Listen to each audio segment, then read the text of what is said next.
Morning, a company sent by my city gonna be installing water pressure regulator here. That's the model. So finally, the contractor sent by the city of Chino Hills had installed my new water pressure regulator, and we had set it to 50 psi.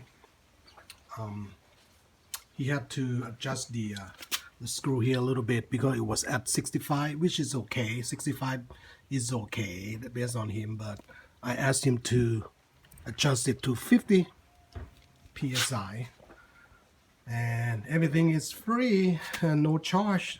So check with your local city to see if they have this type of program installing water pressure regulator for free if your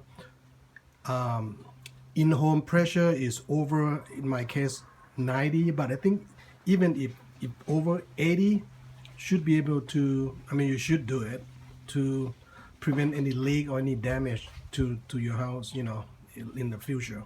It's a good thing. Well, if you like my video, please subscribe, and I will see you later. Have a great May month, and enjoy your week.